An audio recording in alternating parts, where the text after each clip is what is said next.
अस्सलाम वालेकुम स्टूडेंट्स, मैं मुझे अकेडमी में खुशामदीद। और हमारी प्राइमरी क्लासेस की ग्रेड 2 की यूनिट नंबर 4 हमारा चल रहा है। लास्ट यूनिट हम कर चुके हैं, जो कि लास्ट यूनिट नहीं था, वो पोएम की कन्वर्सेशन की। अब इसके बाद यूनिट नंबर 4 है the mice and the elephant. ठीक है, आप ये देख सकते हैं आपकी दिस बुक, आपकी ये वाली जो बुक है national base single national curriculum book का यूनिट नंबर 4। तो बच्चों आइए आज हम यूनिट नंबर 4 को डिस्कस करेंगे, इसकी रीडिंग करेंगे, इसकी एक्सप्लेनेशन करेंगे आज की क्लास में और इसके वर्ड टू नो को समझेंगे। ठीक है, तो फर्स्ट ऑफ ऑल पहले हम ये देखते हैं कि पहले तो आप ये बताइए कि किस किस के दोस्त होते हैं। आपको पता है ना, हर एक का कोई ना कोई फ्रेंड होता है और फ्रेंड बहुत जरूरी होता है लाइफ में, ताकि आप उससे बहुत सारी बातें डिस्कस कर सकें, शेयर कर सकें। और सबसे बड़ी बात कि आपको कैसे पता चलेगा कि ये आपका अच्छा फ्रेंड है या सिंसियर या ट्रू फ्रेंड है। वो फ्रेंड आपको हमेशा अच्छी बात बताएगा, कभी भी आपको बुरी बात नहीं बताएगा। अगर आप कभी कोई बुरा कर भी रहोगे तो वो आपको, जो सिंसियर फ्रेंड होगा ना आपसे, जो आपका बेस्ट फ्रेंड होगा, वो आपको मना करेगा कि ये चीज नहीं करो, ये गलत है। और फिर इसके अलावा वो आपकी हर वक्त हेल्प करने के लिए भी तैयार रहेगा। इसलिए हमें दोस्त बनाने चाहिए। और जो अच्छा दोस्त होता है वो अल्लाह की एक नेमत होता है, बाउंटी ऑफ अल्लाह होता है। अच्छे दोस्त जो कहते हैं ना कि जिसके पास अच्छा दोस्त हो तो वो अमीर तरीन शख्स होता है। तो अच्छे दोस्त बहुत मुश्किल से मिलते हैं। तो अगर आपके पास कोई अच्छा दोस्त है तो आप उसकी कदर कीजिए। ठीक है, तो चलिए आइए देखते हैं हम आज की word to know. Agree, to think the same as someone, यानी कि एग्री में जब हम किसी को यस कहते हैं, एग्री में क्या होता है, टू से यस, कि अगर हम किसी को कोई बात हमें कोई कहते हैं और हम उससे एग्री करते हैं तो हम फौरन यस कहते हैं। कंफर्टेबल, फ्री फ्रॉम वरी, यानी कि कंफर्टेबल में क्या हो गया, फ्री फ्रॉम वरी यानी मुश्किलात से आसान, इजी। अच्छा जी, feast, a large meal, feast कहते हैं दावत को, ऐसी जगह जहां बहुत सारा खाना हो बहुत सारे लोगों के लिए। फेस्टिवल, फेस्टिवल कोई सेलिब्रेशन होती है जिसपे आप कोई एहतमाम करते हैं, जैसे प्लेइंग फेस्टिवल हो गया, या कोई अच्छा सा पार्टी का कोई फेस्टिवल आपने सेलिब्रेट किया, या कोई भी चार लोग मिलकर उन्होंने कोई सेलिब्रेशन की, बर्थडे सेलिब्रेशन किया, कोई भी चीज होती है तो वो फेस्टिवल कहलाई जाती है। जो टाइम हम सेलिब्रेट करते हैं उसको हम फेस्टिवल कहते हैं। ठीक है, इसके बाद आ जाता है हर्ट। हर्ट कहते हैं जो बहुत सारे वाइल्ड एनिमल्स होते हैं, और वो वाइल्ड एनिमल जो हैं जब एक साथ होते हैं तो उन वाइल्ड एनिमल्स के ग्रुप को हम हर्ट कहते हैं। ठीक है, इसके बाद वीक, वीक का मतलब ये है कि जो स्ट्रांग नहीं हो। और होल, होल कहते हैं कंप्लीट, पूरा मुकम्मल। तो agree, to say yes, comfortable, free from worry, feast, are large meal of many people, festival, are time of celebration, herd, a number of wild animal, weak, not strong, whole, complete. Okay, अब हम आ जाते हैं इस story की तरफ। तो बच्चों आप ये पिक्चर भी देख सकते हैं, कितनी क्लियर आपको इस पिक्चर में नजर आ रही है कि कितने माइस हैं यहाँ पर ये सारे, और ये बहुत सारी एक्टिविटीज कर रहे हैं। कोई खाना खा रहा है, कोई गेमिंग कर रहा है, कोई बैठे हुए हैं, कोई काम कर रहा है। तो ये पूरी इनकी एक फैमिली है। ठीक है, अब हम इस स्टोरी की तरफ आते हैं। Once upon a time a king lived in a fine stone palace. अच्छा, एक दफा का जिक्र था, एक बादशाह था और वो कहाँ रहता था, एक पत्थरों के महल में रहता था। बहुत अच्छे से फाइन स्टोन थे, उनके महल में रहता था। अच्छा जी, इसके बाद आ जाते हैं आफ्टर मैनी ईयर्स, कुछ सालों के बाद the king grew old and dead. जैसे होता है ना कि लोग बढ़ते जाते हैं, एज होती जाती है, फिर उसके बाद जैसे जैसे वो बूढ़े हो जाते हैं, कुछ टाइम हो जाता है तो फिर वो डाइट बढ़ जाते हैं। तो इसी तरह ये जो किंग था ये भी कुछ टाइम के बाद अपनी लाइफ पूरी करके, इसकी भी डेथ हो गई, वो मर गया था। तो एवरीवन लेफ्ट द पैलेस। अब वो जो स्टोन पैलेस था वहां पे जितने भी लोग रहते थे, वो बादशाह के मरने के बाद क्या हो गया, वो सब वहां से चले गए, उन्होंने लेफ्ट कर दिया, खाली कर दिया। Slowly the walls fell down and soon only the floor were left. जब सारा पैलेस खाली हो गया तो आहिस्ता आहिस्ता क्या हुआ, जैसे चीजें होती है मेंटेनेंस नहीं हो, वो खराब होने लग जाती है। तो पैलेस की जो वॉल थी वो भी क्या हुई, वो गिरने लगी, डाउन हो गई। और फिर आखिर में क्या रह गया, सिर्फ पैलेस का फ्लोर रह गया। Now in the cracks of the floor lived hundred of mice.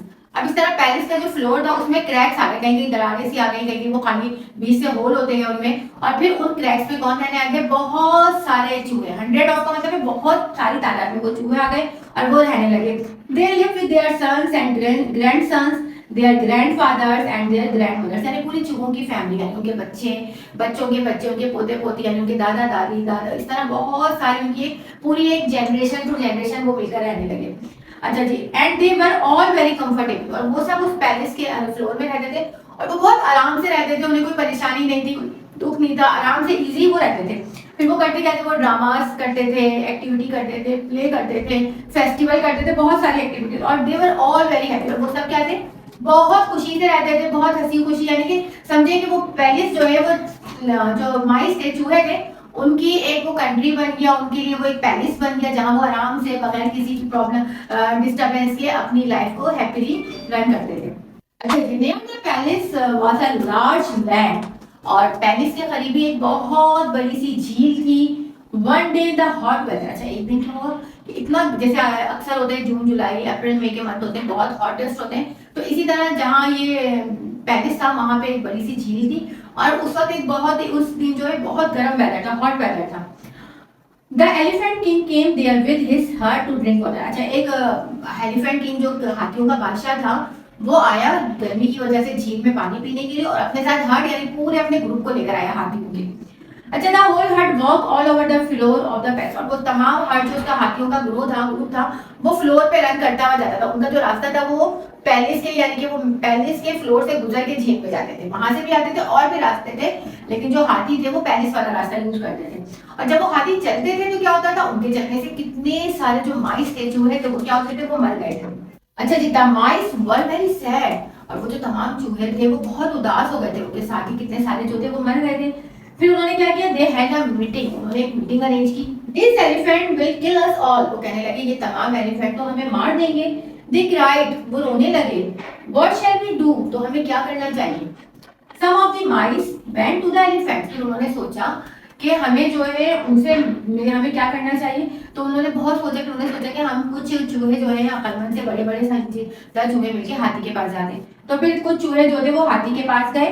They said, और उन्होंने कहा, ओ फ्रेंड, ए दोस्त, we live under the palace, उन्होंने हाथी से कहा कि हम जो है इस पैलेस के नीचे रहते हैं, इस पैलेस के फ्लोर के नीचे रहते हैं। If you walk over the floor on the way to the lake, आप झील पे जब जाने के लिए जब इस रास्ते से जाते हो तो पैलेस के फ्लोर पे आप चलते हुए जाते हो, इससे क्या होता है, इससे हम सब क्या होते हैं, मारे जाते हैं, हम हमारे बहुत सारे लोग जो होते हैं चूहे उसके नीचे आपके पैरों के नीचे आके मर जाते हैं।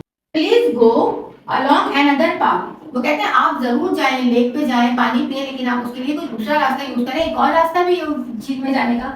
One day we may help you, और हो सकता है एक दिन हम भी आपकी मदद करें, अभी आप हमारी बात मान लें और हमारा ख्याल कर लें, हमारे लिए रास्ता अपना बदल लें, तो एक दिन ऐसा हो सकता है कि हम आपके काम आ सकते हैं। अब देखिए कहाँ एलिफेंट और कहाँ इतना छोटा सा चूहा, लेकिन बस बात थी कि हाथियों ने जो है चूहे की बात बहुत आराम से सुनी।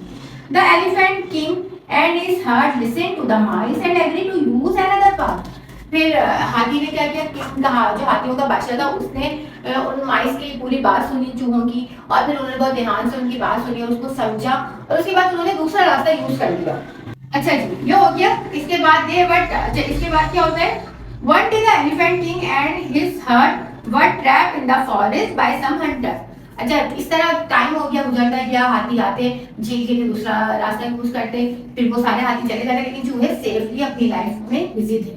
फिर इसी तरह एक दफा क्या होता है कि जंगल में एक दफा शिकारियों का एक ग्रुप आता है और उन्होंने जगह जगह ट्रैप लगाए होते हैं और हाथी सारे क्या होते हैं उन ट्रैप में फंस जाते हैं, और उन सारे हाथियों को वो जो हंटर होते हैं शिकारी टाइड अप कर देते हैं, उनको बांध देते हैं रस्सी से, विद रॉप, रस्सी से बांध देते हैं। अच्छा, luckily one of the elephant escape the trap, अब एस्केप देते हैं, छुड़ा के भाग गया। एक जो हाथी था वो बहुत अपनी जान छुड़ा के कहो बच बचा के निकल गया। He ran through the forest and called the mice, वो जंगल से भागता हुआ गया चूहों के पास और उन्हें बुलाया। फिर 100 ऑफ देम, उनमें से बहुत सारे चूहे जो थे वो came to help the elephant, elephant की मदद के लिए आए। They bite through the rope, उन्होंने इसको बाइट करना शुरू की रस्सी को, and set the elephant free, उन्होंने अपने तेज दांतों से उस रस्सी को काटना शुरू किया और उसके बाद उन्होंने हाथियों को क्या कर लिया, आजाद करा दिया। द एलिफेंट थैंक द माइस, और जब चूहों ने हाथियों का आजाद कराया तो हाथियों ने चूहों का क्या किया, शुक्रिया अदा किया। And they remember the old saying, और फिर हाथियों को क्या याद आ गई, मेक फ्रेंड, दोस्त बनाओ, ऑलवेज मेक फ्रेंड, और हमेशा दोस्त बने रहो। हाउएवर स्ट्रॉन्ग और वीक, चाहे वो कितना ही ताकतवर हो या चाहे कितना ही कमजोर हो, यानी आप दोस्त बनाएं और खुद भी दोस्त बने, चाहे हमेशा दोस्त बने, ये नहीं सोचे कि ये ताकतवर है या कमजोर है, लेकिन आपका अच्छा दोस्त हमेशा आपके काम आएगा। तो बच्चों ये थी हमारी स्टोरी। अच्छा जी, अब इसके अंदर एक चैलेंज है इस स्टोरी में, what is the moral of the story discuss, इस स्टोरी का यही मोरल है कि आपको एक अच्छा दोस्त बनाना चाहिए और अच्छे दोस्त बनने चाहिए, खुद भी अच्छा दोस्त बने और दूसरों खुद भी पहले अच्छा दोस्त बने और अच्छे दोस्त बनाए जो आपकी हेल्प करे और आप भी उसकी हेल्प करें और उसको सही और गलत का बताएं। अच्छा दोस्त हमेशा जो है ना अपने फ्रेंड को अच्छी बात बताएगा, गलत काम से रोकेगा। अच्छा, इसके बाद चैलेंज क्या है, cow give us milk and meat, गाय जो है हमें दूध और गोश्त देती है। बिकॉज गिव अस बीज गिव अस हनी, और जो शहद की मक्खियां होती है वो हमें शहद देती है। विच अदर एनिमल्स हेल्प, और कौन सा एनिमल हमें मिलता है, हैन, हैन हमें मीट और एग देती है, यानी चिकन का गोश्त हम खाते हैं, अंडे खाते हैं उससे। ठीक है। इसके अलावा शीप और शीप से हमें वूल मिलता है, ठीक है। ये तो आपका चैनल भी पूरा हो गया। अच्छा जी, प्री रीडिंग तो अब मैं भूल गई आपको बताना। वाइड रीडिंग आपने पूरी स्टोरी पढ़ ली। चूहों ने उनको, आपका क्या ख्याल है, चूहों को रोकना चाहिए था, चूहों ने सही सोचा। इसके अलावा चूहों ने यही सोचा ना हम सब मिलकर जाएंगे और हाथियों से बात करेंगे। और इसके अलावा विल टू स्टॉप, यस हाथियों को स्टॉप हो जाना चाहिए था, वो हो गए। और जब हाथियों ने चूहों की बात मानी, उनकी हेल्प की, कि उन्होंने रास्ता चेंज कर दिया, तो फिर वही छोटे छोटे चूहे उन हाथियों की मदद की कि उनको उन्होंने शिकारियों से आजाद कराया। तो इसलिए कहते हैं कि वो लोग फिर एक दूसरे के दोस्त थे, तो दोस्त से तो काम आए बुरे वक्त में।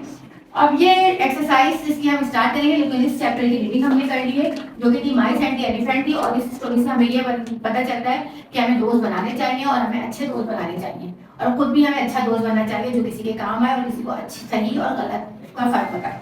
अच्छा जी, इसकी एक्सरसाइज का कॉम्प्रीहेंशन हम अगली क्लास में करेंगे, जब तक के लिए मुझे इजाजत दीजिए। लेकिन उससे पहले जब आप नेक्स्ट क्लास में आए तो आप इस चैप्टर को बहुत अच्छे से रीड कीजिए, इसको समझिए, इसकी वीडियो बार बार देखें, ताकि आपको चैप्टर अच्छे से समझ में आए। क्योंकि कॉम्प्रीहेंशन में हमने इसी चैप्टर से रिलेटेड हमने क्वेश्चन आंसर होंगे, जो आपने जिसके आंसर आपको खुद देने होंगे, ठीक है।